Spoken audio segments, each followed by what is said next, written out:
Business Takeout presents The Takeout Effect with Banki. The Takeout Effect brings real conversations in business. Welcome to The Takeout Effect, bringing you real conversations in business. I'm your host, and my name is Banki. The Takeout Effect is brought to you by Business Takeout. Business Takeout is a nonprofit social enterprise. Our mission is to increase generational wealth and empower our community through entrepreneurship. Today's guest challenges and redefines the status quo of leadership, success, and power by centering the needs and experiences of women of color and unveiling the inclusion bias in corporate structures. I said a lot there, but we're going to find out exactly what it all means. Please welcome Deepa Purushothaman. Did I say it right? You did. Okay, perfect. Thank you. Welcome, and thank you for being here today. Thank you for having me. I'm excited to be here. Great.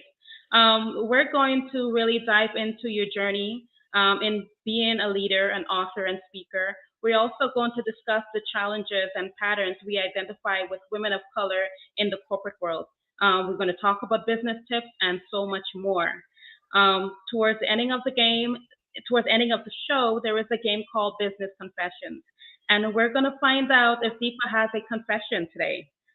So it's going to be amazing. But before we get right into it, let's hear a message from our sponsor.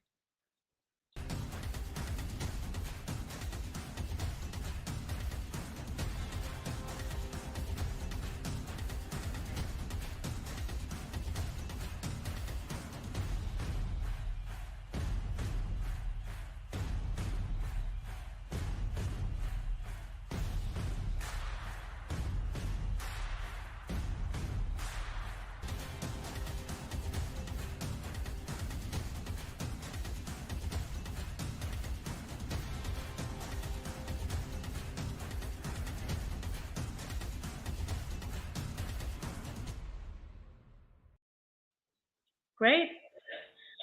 I just want to shout out to everyone watching on Facebook. This show is live on Facebook, LinkedIn, Twitter, and YouTube right now. It's not showing me the name, but hello. So, Deepa, to dive right into it, if I was to ask you who you are as a person, not what you do, but who you are as a person, what would you say? I'd say I'm someone who's always really interested in learning and kind of evolving. And I'm, at points I've thought I was done and, really like in the place that I was trying to get to. And I'm realizing like there's always more growing to do. So like a perpetual learner and seeker, maybe. Nice. And what would you say your work and education background is? I would say even before going on this life path that you're on right now, before all of that, what type of work did you do and what was your education background? Yeah, I went to grad school for a very long time. And then I joined Deloitte right out of grad school. So Deloitte is the big professional services firm, and I was there for 21 years. I made partner there. I made partner really young, and I was our first Indian female partner. So there's a lot of, I think, finding my voice and defining leadership in my own way, because I didn't necessarily see what looked like me ahead of me. And so I wasn't an MBA in that, so I didn't have the exact skill set for the work that I did. And I thought I would do it for a year or two. My background was actually politics and policy. And so my interest was really more that type of work, advocacy. And I thought I just want a year or two of private sector experience because it helps, to move in those circles. And I ended up in a job or a career, I should say, for 21 years. And I left 2 years ago. So I left in the early stages of the pandemic before we called it the Great Resignation. I left at the climb of my career. Well, I still had, 20 years left.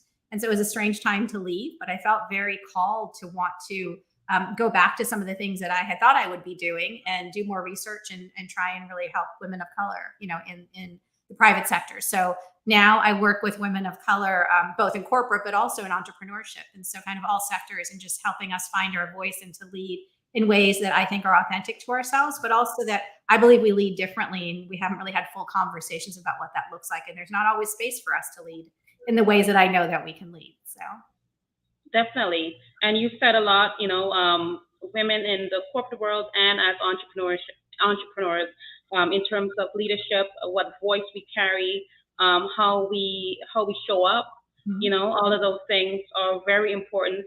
I've seen a TED talk that you did, and in there you said your job is killing you, and it was a message that your doctor was delivering to you. She was yeah, basically saying, "Hey, Deepa, your job is killing you," and it seems to be a pivotal point in your life where you knew a change needs to be made, right?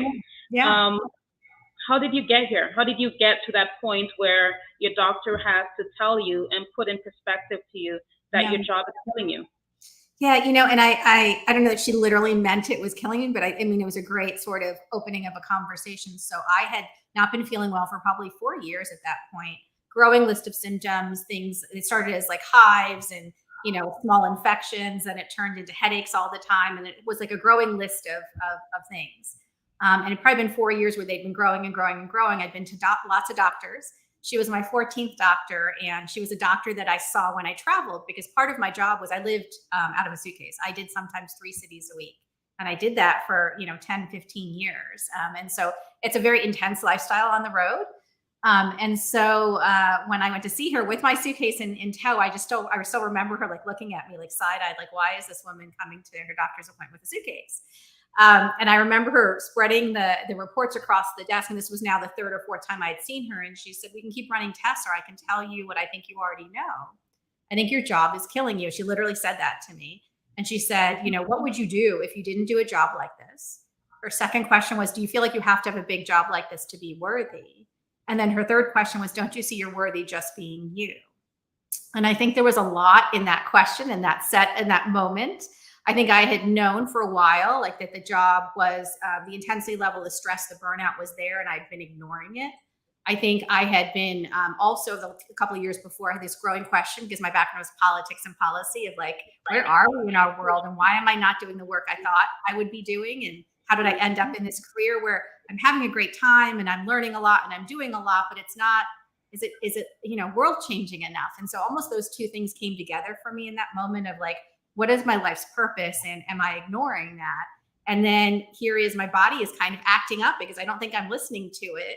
And so those things in combination kind of culminated in those questions that she asked me, and it set me on a tailspin. I knew what she was saying. I knew like the situation I was in, but I didn't know how to get out, because I was in this really high powered career that I had given up a lot to get to. And I was the first, right? And I think that's a lot of the work that I do now is, I don't think I even understood how much pressure I felt, being a first, how many eyes were on me, how I felt like I couldn't leave in some ways, I think, because I felt like my leaving or my quitting at that level would signal something to a lot of people around me. And so I only learned that as I met with more and more women of color, as I tried to figure out, what do I want to do next? That's actually how this whole journey started. I knew I wasn't in the right place. I didn't know what the right place was. And so I started talking to women of color, and that eventually turned into the book and the research and the company and all the work that I do now. Okay.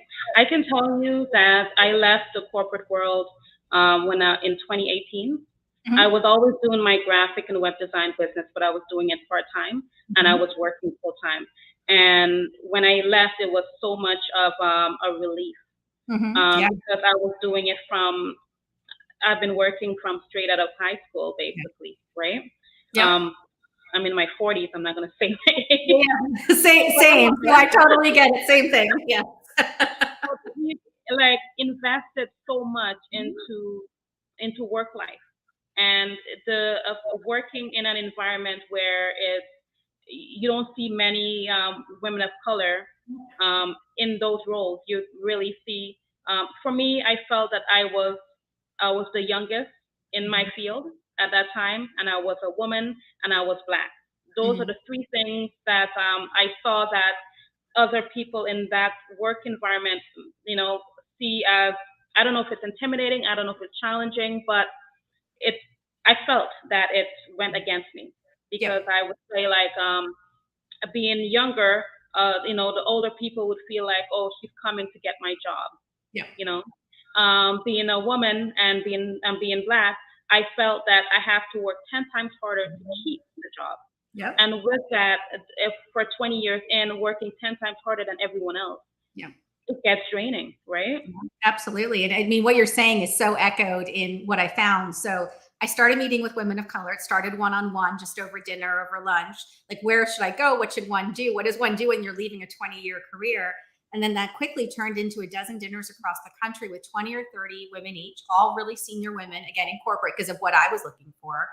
And those dinners we would get to, I thought for an hour or two, were networking, but instead we'd be there for 6, 7, 8 hours. And we'd be finishing each other's stories and sentences. The experience was so similar and so shared. And in the first one of those dinners, a CFO, public company CFO, a Black woman, so very, prominent, very visible. She said, "I sit in a seat of power and I don't feel powerful." And that sentence just like hit me like a ton of bricks. Because for me, like my not feeling powerful was getting sick, right? But for all of us, it's different things. And so that became what I wanted to study, what I wanted to understand. And so I interviewed 500 women of color in writing the book. And the number one thing every single woman of color said, mostly the Black women, but everyone said, meaning like there was more emphasis from the Black women, but this working harder, it was instilled when we were little girls. And when that comes from like childhood and that's just kind of what we're taught, and there's no room to question that, the burnout, the overperforming, like the feeling like you're being so visible and invisible at the same time, those were all real things. And so, it doesn't surprise me that you say that. I hear that so often. So what are other challenges and patterns did you find when you interviewed? Is it over 1,000? I mean, at this point it's thousands. Yeah, for the book it was 500, and now it's been thousands. I would say universally it was the work harder. For all the women of color they were talking, Black women, they would say 4 times as hard, right? So there was some difference in level of effort, but the work harder. The other one was for a lot of the Latina women, it was don't bring attention to yourself. So like, kind of go under the radar because attention is bad. And then for a lot of the Asian women and some of the Middle Eastern women, it was like, don't rock the boat, just kind of go with the flow, be grateful.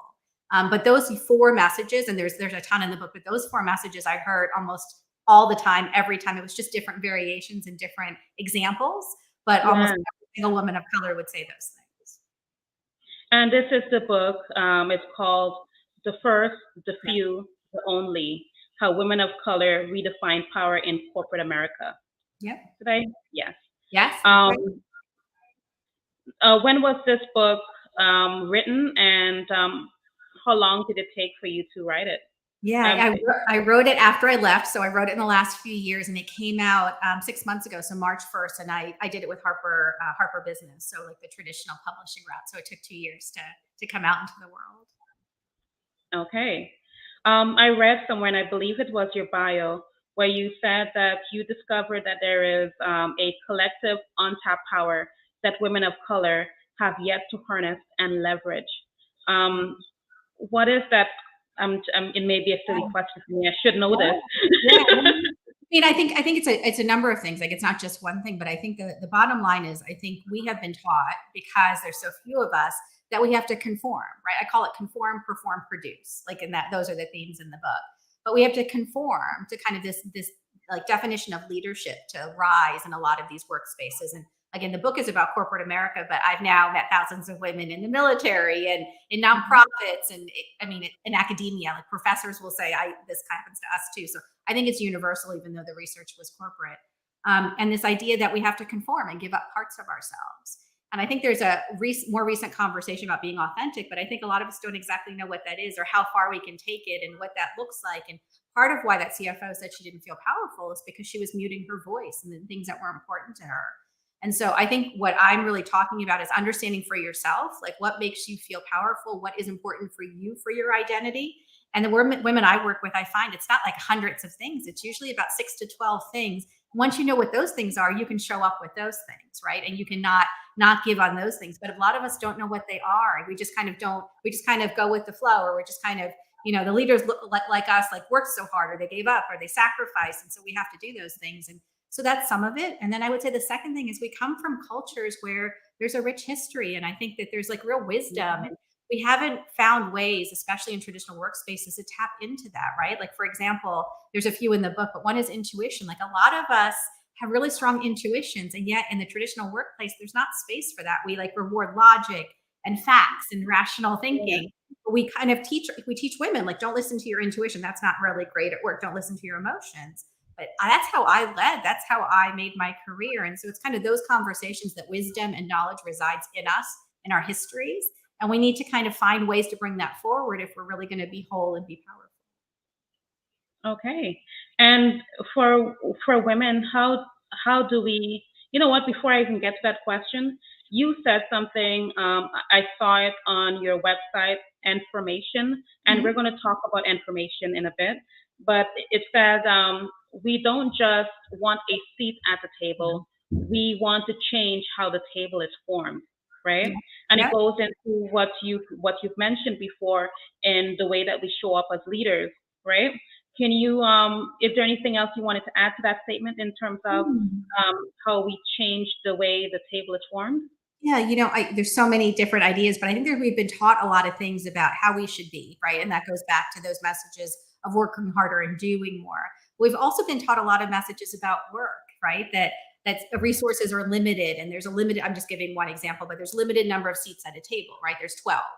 And so I think there's like unconscious and conscious belief, Banki, that you and I are then as a result competing for the one chair that's maybe available for a woman or a woman of color. And most companies, most groups that I work with believe that like one of the seats has to go to a woman, right? So then by default, you and I are like in the room, like looking at each other, trying to figure out which one of us is going to get it, right? But part of my work is like, who taught us that, and where does that come from, and why are there only 12 seats, and like what where did the allotment even come from, right? So it's like almost the things that are ingrained, like some of the principles, I call them delusions in the book, but these things that are part of business that I think we need to like redo and talk about. And I feel like coming out of COVID, so many of us are. It's not just women of color or people of color. I mean, I know a lot of white men who are, I think, of younger generations that are just saying like, that's not how I want to work anymore. So this is a moment to really like talk about some of those things and say like, are those things that are still important to us? And like, we get to remake work, but like, why aren't we remaking it so it works for more of us? No, definitely. Just reminiscing back in the corporate world, I would see a lot of like HRs would hire that one woman of color or person of color, and it would just be to cross off their I's and T's to say, okay, I did it. You know what I'm saying? It wasn't really. Yep. Yes. Yeah. It wasn't because we have the experience, we have the work ethic. It wasn't because of who we are as individuals or as workers. It's because, okay, so we can show now that we have hired that one person that is required for us to hire, which I think definitely needs to change. How can other women of color support each other? Yeah, one of the biggest, so there's two big findings in the book. I mean, there's lots of findings, but like I in the book, I literally say this is the biggest finding and this is the second biggest finding. The first biggest finding was that a lot of us are sick, right? And that a lot of us are carrying the toxicity and the stress and the trauma of work, and we don't talk about it enough. It's physically showing up. Like my sickness, I think, was very much related to the stress I was carrying. And I found that with like literally 3 out of 4 women I interviewed were sick. And so that's like one of the biggest findings we can talk about. The second biggest finding was this idea of women helping women. Almost all the women of color, I'd end the interviews and I would say, is there anything else you want to tell me? Anything else you want to share? And they would all look down because there was shame and pain in saying this, but they would say, can you like go do some research on like how we don't help each other? How white women have been our biggest obstacles as women, but even as women of color, like Black women don't help Indian women, vice versa. And even in like the Indian community, we don't help each other. Like why are we not doing this differently? And can we really talk about that? And again, some of that I think is because of what we've been taught about how business works. And so much of our work is about really trying to get us to see collectively that in order to change it, we have to work together and we have to remind each other that we can do it differently because it starts with us. Okay, and that's amazing. You've basically nailed it. It does start with us, and there is a lot of unlearning that we need to do in that department and a lot of learning. Yes. And it's also why I think a lot of us go and start our own companies, right? So many Black women, especially after COVID or during COVID, but even like most of the women I interview who have started their own companies are leaving as a result of some sort of toxic environment. And they're trying to figure out, how do I start my own endeavor so I don't bring that with me? And then this is different, right? And like we sometimes don't know how to do that because this is all we know. And so part of it is even realizing that we can create structures and systems and companies where some of that is different. And that is important too. Like we're showing how it can be different. And you've mentioned like trauma from the corporate world, and there's just so much of that that exists that not many people, well, it will be discussed, but not so openly. But it definitely exists, and being able to heal from it, identify this is what happened, and not take it with you. I think that's the most important part I got, is to don't take it with you when you go into your own business. Exactly. Yeah, you have to unlearn. I mean, I love that language that you use, and it's a process. It's not like you get to just take 2 weeks off and you'll unlearn. Like it takes years to unlearn, right? Because that's It definitely the does. structure that you're in. It's a way of operating. It's a pace even of like living your life that I think a lot of women who I know who are starting companies don't want that. And yet we're trying to figure out how do we make our lives work. I mean, part of why I chose to do my own company was so I could do it in my own way, but it's still complicated. So I think that trauma exists in how we work in general, not just in corporate spaces, but hopefully we have a little bit more freedom when we start our own companies to do it differently. Yeah, definitely. And I think COVID had given us a chance to reevaluate a lot of things, Yeah. especially the way, as you mentioned, the way we show up, as you mentioned that on your TED Talk as well, the way that you show up. And I think COVID has really put things in perspective as to the type of leaders we want to be, and how we show up, and basically how we do things, how we network. You know, you have so you were speaking to your doctor. You got a perspective, a new perspective based on what she said, and you started to think about the way that you were living your life and the way that you want to show up, and you were able to transform that into a business, right?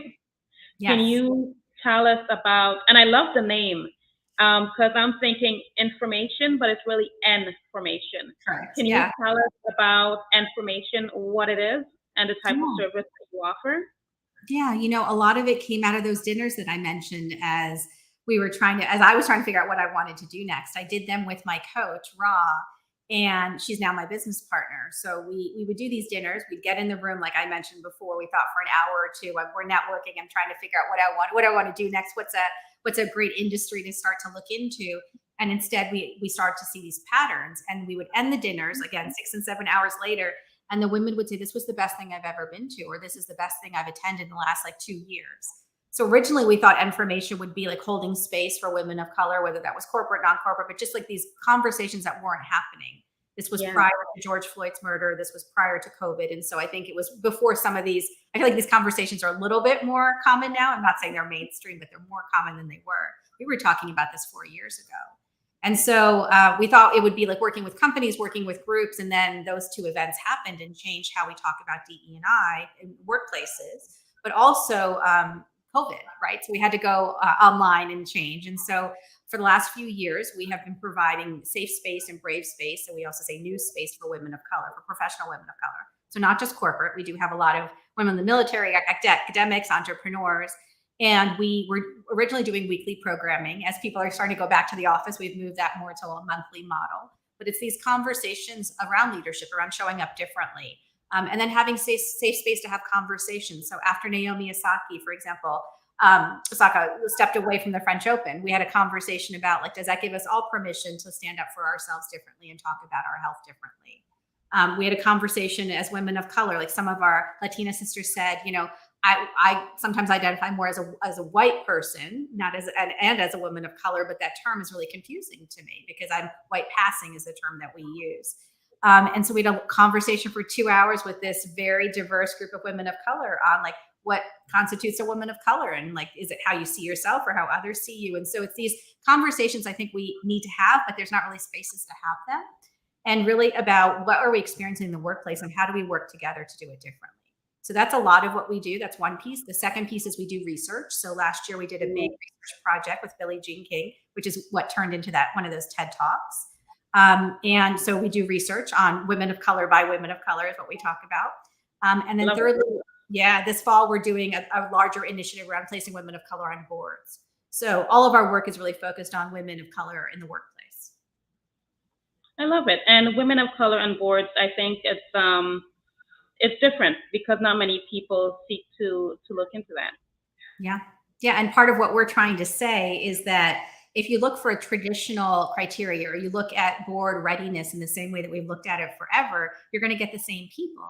But if you look at it from a lived experience perspective, or even your example, you have this amazing skill set that we might not think of as board ready. I don't know your full background, but like if you haven't managed a significant P&L or have global experience, but are those criteria really more important than the fact that at a really young age, like you were doing this really important work that is very needed in this moment, right? And is kind of the skill that everyone is looking for. And so it's really talking about the lived experiences of women of color and kind of promoting that and really understanding maybe there's a different way of looking at leadership, and the criteria we're using to say board ready or leader ready is a little bit narrow. We need to look at it differently. Okay. No, I definitely agree. We're about to go into the game part of the show. For those who don't know, this part of the show is called Business Confessions. So basically, I will give you a business scenario question, right? And you will respond either with a lie or a confession. Are you ready? I'm ready. No idea what's coming, but I'm ready.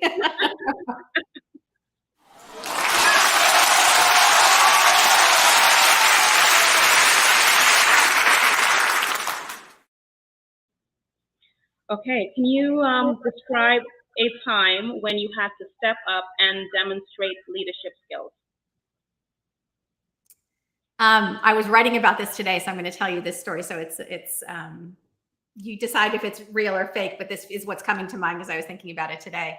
I was a new partner, and I remember walking into a room for a first-time client meeting, and I didn't even get far into the room before he looked at me and he said, if I had a daughter, she would be older than you. So what could you possibly have to tell me? And I remember feeling really small in that moment and trying to figure out, like, what am I going to say to this executive who was just basically said, I'm going to waste his time. And I remember out of nowhere kind of getting this voice that said, if I don't tell you something you don't know, I'll give you back the rest of your hour. But I think I have information that you're not aware of. And he ended up becoming one of my biggest clients. And so that really to me was about like truth telling and like figuring out in that moment that how I wanted to be a leader. I would say you're brave in a good way. It wasn't thoughtful. Like I wish I had thought about that and come up with that, but I think it was in that moment, like desperation more than anything. So. Well, I think it's a true story. Mm-hmm. And I think you're incredibly brave, incredibly strong, and great willpower is what I would say. Mm-hmm. Because for me, I was just like shrivel up. Yeah, I wanted to, believe me, I wanted to, but I think it's sometimes in those moments. I mean, so it is true. The reason I was writing about it today is I think sometimes we don't look back on those moments that are really tough and like do the analysis on like, what did that teach me? Because I feel like it's in those like really crisis moments or there's really uncomfortable moments that like truth comes out, right? Like that, I don't know where that statement came from. If you had asked me like to write about it, I would have never thought about it at that time, but it just kind of came out because I had no filter. Like I just had to respond to this like, very difficult situation. So yeah, I just think sometimes when you go back and like look at those tough situations and think about like, what did I learn from that? And what do I want to take from that? Love it.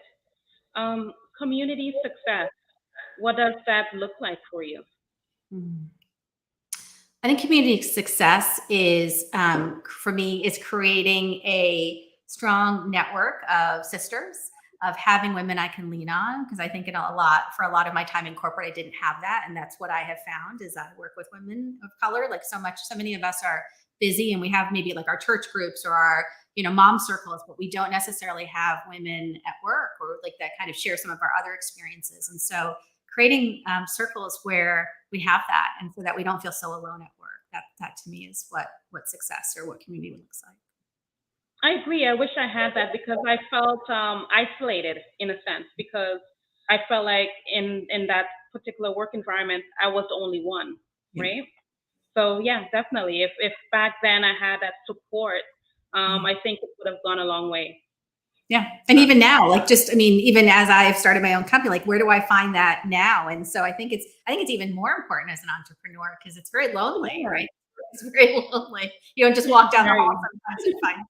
So yeah. Let me tell you, I started Business Takeout in 2018, after leaving the corporate world, right, full time. I started Business Takeout because I've always had my business doing graphic designing for the past 20 years, but I was doing it part time. And I wanted to go take, if I'm moving forward in this decision to do entrepreneurship, like be a full time business owner. If I'm going to do this full time, I want to be able to make the right business decisions, right? So when I started this, I built a support group on Facebook. Mhm. So there is like a lot of people in the group. I think it's probably about 3,000 people in the group today. But Mhm. it's something that was built over a need that I had. And when I started the group, a lot of people resonated with it, and it just grew. So yeah, definitely. That's Um, amazing. And I think we having most of us like don't realize like that's all it takes, right? Like you Yeah, creating that and solving, like we're waiting for someone else to solve the problems for us. And sometimes you just got to jump in and create it for yourself and it helps other people. exactly. You just got to do it. And I would say it's a blessing doing it, Yeah. taking that leap and being so bold to do something that everyone else was probably like, hey, what are you doing? But I'm like, hey, I want to do this. I love that. Yes. Business tips for entrepreneurs that are watching right now. What being that you're able to turn something that you have so much passion for into a business. Is there any business tips that you can give to anyone that is passionate sorry, need water, that is passionate about anything that they're going through and that's part of their journey and to turn it into a business? Is there any Yeah. type you would Yeah, give? I have to say, like, this is where I give Raw, my business partner, a lot of credit because, again, she was my coach and she calls herself a soul coach, right? She was not a traditional corporate coach. And a lot of what she talks about is sometimes we think like when you have to make money or start a business, it has to be divorced from the things you care about and the things you believe and the passions you have. And her work is all about teaching people that those two things are connected. They're not separate activities. Like it's not like I'm going to make my money over here and then I'm going to go do what I care about over here, which is how a lot of us, I think, operate because we've been taught that way, right? Like make your money and then do the other things outside. And so I would just say, like, that's something that I've really learned by watching her and kind of being around her. And it's a lot of what I'm living now. Like, I don't want to just go do something because it makes some money. And I'm privileged enough to be able to do that. I totally appreciate, like, not, like I'm in a place where I can do that. But if I can, like, I want how I make money and what I care about doing to be the same thing at this point in my life. That's So that's beautiful. my And advice. Yeah, if you can do that, I think that's where it gets easier and it starts to feel fulfilling, and then you're not in conflict all the time. So that would be my advice. that's where I'm at right now. I'm doing what I love and I'm enjoying the moment. Yes. uh, so as we reach towards the ending of the show, what does the future hold for you? Yeah, I'm really optimistic. I've been, as the book has kind of lifted, I've been doing a lot of talks in companies and talks with groups, and I'm kind of hopeful about what comes next with, women of color, change, inclusion, and some of this work in places, and even like with companies I know women are starting.